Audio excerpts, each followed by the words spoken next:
Boa noite, pessoas lindas que gostam de ler do canal Só Leituras.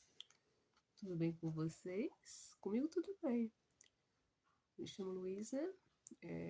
Obrigada por mais essa oportunidade de estar aqui com vocês, dando continuidade à leitura, né? E quem gostar, se inscreva, deixa o joinha, que é o meu pagamento, digamos assim. E vamos continuar com a leitura do Pequeno Príncipe. Olha como essa edição minha tá velhinha. Continuar? Mas para aqui. Esta é. Estou dividindo em partes, né? Acho que essa é a sexta parte, mas aqui no livro está mais adiante. Que eu dei uma adiantada para que se eu fosse de partes por capítulo, de 2 em 2, eu não ia acabar nunca.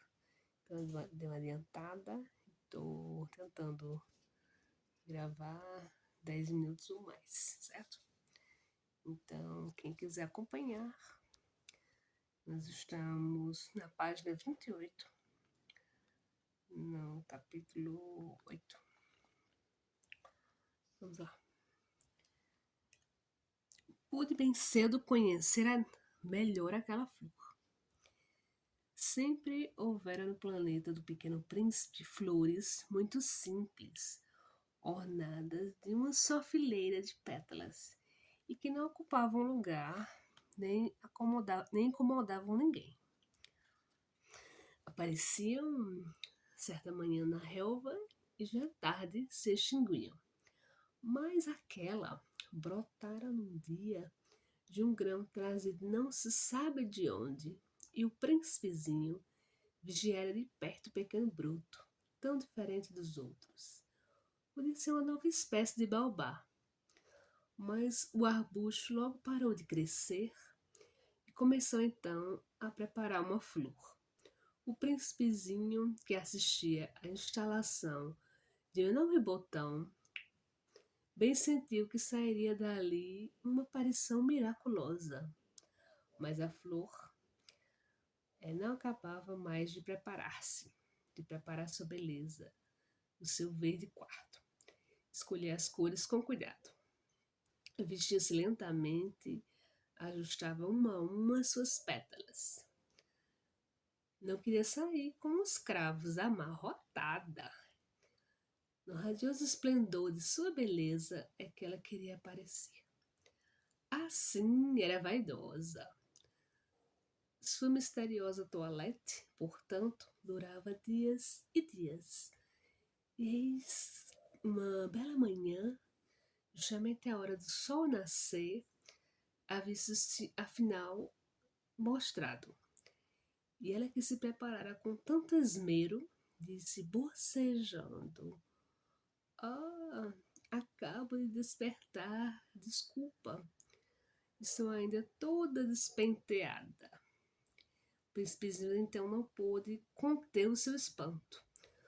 "Como és bonita, não é?" respondeu a flor docemente. "Nasci ao mesmo tempo que o sol." Aí tem a ilustração do príncipezinho com a flor. Ele olhando a flor.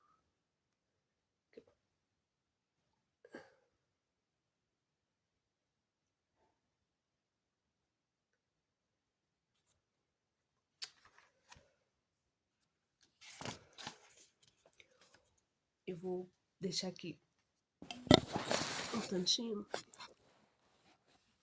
para ficar melhor a leitura. O príncipezinho percebeu logo que a flor não era modesta, mas era tão comovente. "Creio que é hora do almoço", acrescentou ela. "Tu poderias cuidar de mim." E o príncipezinho, embaraçado, fora buscar um regador com água fresca e servira a flor. Assim, ela o afligira logo com a sua mórbida vaidade. Um dia, por exemplo, falando dos seus 4 espinhos, disse ao Pequeno Príncipe: "É é que eles podem vir os tigres com suas garras. Não há tigres no meu planeta, objetaram o príncipezinho. Depois, os tigres não comem erva. Não sou uma erva, respondeu a flor suavemente. Perdoa-me. Não tenho receio dos tigres, mas tenho horror das correntes de ar. Não terias acaso um paravento? Horror das correntes de ar. Não é muito bom para uma planta, notaram o príncipezinho. É bem complicada esta flor. À noite me colocarás sobre a redoma. Então tem duas ilustrações. Na parte de cima tem um príncipezinho regando a flor com o regador e o sol atrás, e embaixo o príncipezinho colocando uma espécie, um papelão, um aparador para o vento. Vou achar. Aqui é a primeira.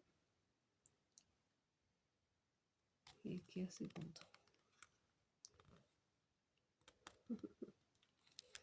Então, continuando. À noite me colocarás sob a redoma. Faz muito frio no teu planeta. Está mal instalado. De onde eu venho? Mas interrompeu-se de súbito. Viera em forma de semente. Não pudera conhecer nada dos outros mundos. Humilhada por ter se deixado apanhar numa mentira tão tola, tossiu 2 ou 3 vezes para pôr a culpa no príncipe. E o paravento? Ia buscá-lo. Mas tu me falavas? Então ela redobrara a tosse para infligir-lhe remorso. Assim, o príncipezinho, apesar da boa vontade do seu amor, logo duvidara dela. Tomara a sério palavras sem importância e se tornara infeliz. Não a devia ter escutado, confessou um dia. Não se deve nunca escutar as flores, baixo olharas, aspirar o perfume. A minha embalsamava o planeta. Mas não me contentava com isso. A tal história das garras, que tanto me agastara, me devia ter me enternecido. Confessou-me ainda, não soube compreender coisa alguma. Devia tê-la julgado pelos atos, não pelas palavras. Ela perfumava, me iluminava. Não devia jamais ter fugido. Devia ter-lhe adivinhar a ternura sobre os pobres ardes. Tem 2 imagens. A rosa com o tigre e o príncipezinho colocando a redoma. Aqui é a primeira. E aqui é a segunda.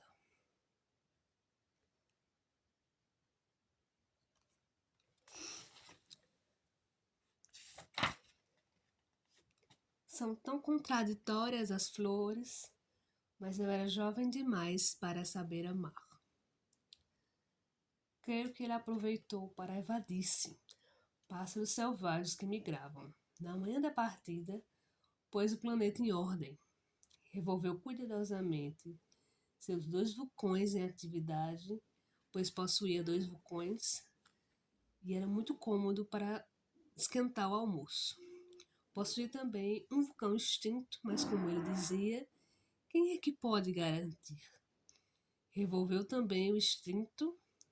Se eles são bem resolvidos, os vulcões queimam lentamente, regularmente, sem erupções. As erupções vulcânicas são como fagulhas da lareira. Na Terra, nós somos muito pequenos para revolver vulcões. Por isso é que nos causam tanto dano. O príncipezinho arrancou também, não sem um pouco de melancolia, os últimos rebentos de Baobá.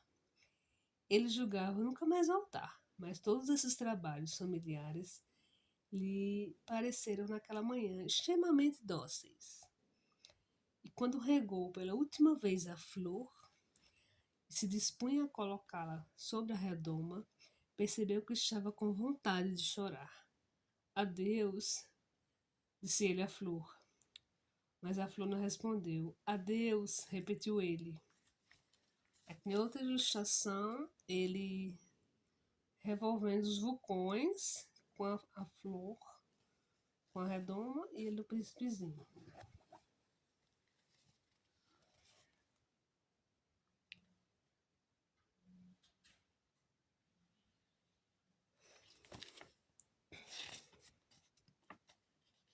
A flor tossiu, mas não era por causa do resfriado. Eu fui uma tola, disse por fim. Peço-te perdão. Trata de ser feliz. A ausência de censuras o surpreendeu.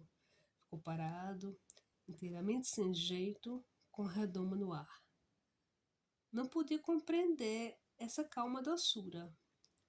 É claro que eu te amo, disse-lhe a flor. Foi por minha culpa que não soubeste de nada. Isso não tem importância. Fosse tão tolo quanto eu. Trata de ser feliz. Mas pode deixar em paz a redoma. Não preciso mais dela. Mas o vento.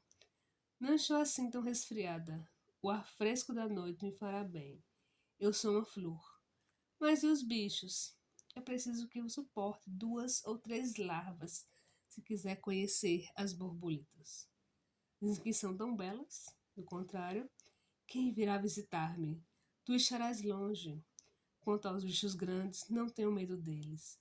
Eu tenho as minhas garras. E ela mostrava ingenuamente seus 4 espinhos. E ainda acrescentou: Não demores assim, que é exasperante. Tu decidisse partir. Vai-te embora. Pois ela não queria que ele a visse chorar. Era uma flor muito orgulhosa. Ele se achava na região dos asteroides 325, 326, 327, 328, 329 e 330. Começou, pois, a visitá-los para procurar uma ocupação e se instruir. O primeiro era habitado por um rei. O rei sentava-se vestido de púrpura e arminho, num trono muito simples, posto que majestoso. Ah! Eis um súdito! Exclamou o rei com ar ao dar com o príncipezinho. E o príncipezinho perguntou a si mesmo: Como pode ele reconhecer-me se jamais me viu? Ele não sabia que, para os reis, o mundo é muito simplificado. Todos os homens são súditos. Aproxima-te, para que eu te veja melhor, disse o rei, todo orgulhoso de poder ser o rei de alguém. O príncipezinho procurou com os olhos onde sentar-se, mas o planeta estava tão atravancado pelo magnífico manto de arminho, ficou então em pé. Mas, como estava cansado, bocejou. É contra a etiqueta bocejar na frente do rei, disse o monarca. Eu proíbo. Não posso evitá-lo, disse o príncipezinho confuso. Fiz uma longa viagem e não dormi ainda. Então, disse o rei, eu te ordeno que bocejes. Há anos que não vejo ninguém bocejar. Os bocejos são uma raridade para mim. Então, boceja, é uma ordem. Isso me intimida. Eu não posso mais, disse o príncipezinho todo vermelho. Respondeu o rei. Então eu te ordeno, ora bocejes, ora. Ele gaguejava um pouco e parecia vexado, porque o rei fazia questão fechada que sua autoridade fosse respeitada. Não tolerava desobediência. Era um monarca absoluto. Mas, como ele era muito bom, dava ordens razoáveis. Se eu ordenasse, costumava dizer, que um general se transformasse em gaivota e o general não me obedecesse, a culpa não seria do general, seria minha. Posso sentar-me? Interrogou timidamente o príncipezinho. Eu te ordeno que te sentes, respondeu-lhe o rei, que puxou majestosamente um pedaço do manto de arminho. Mas o príncipezinho se espantava. O planeta era minúsculo. Sobre quem reinaria o rei? Majestade, eu vos peço perdão de ousar interrogar-vos. Eu te ordeno que me interrogues, apressou-se o rei a declarar. Majestade, sobre quem é que reinas? Sobretudo, respondeu o rei, com a grande simplicidade. Sobretudo. O rei, com um gesto discreto, designou seu planeta, os outros e também as estrelas. Sobre tudo isso? Sobre tudo isso, respondeu o rei. Pois não era apenas um monarca absoluto, era também um monarca universal. Aqui tem uma ilustração do rei sozinho no planeta dele com as estrelas.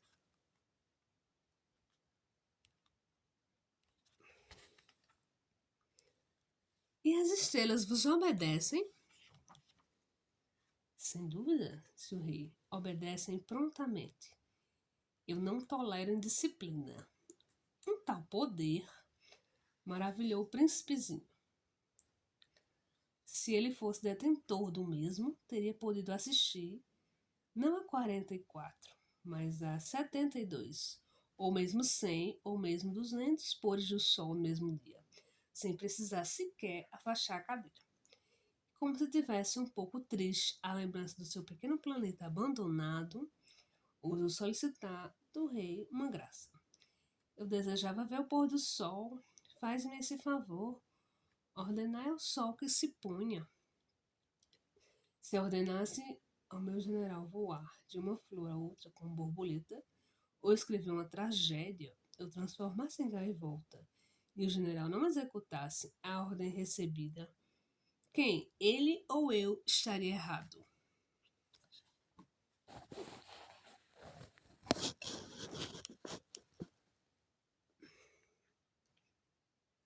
Vós, respondeu, com firmeza o príncipezinho. Exato.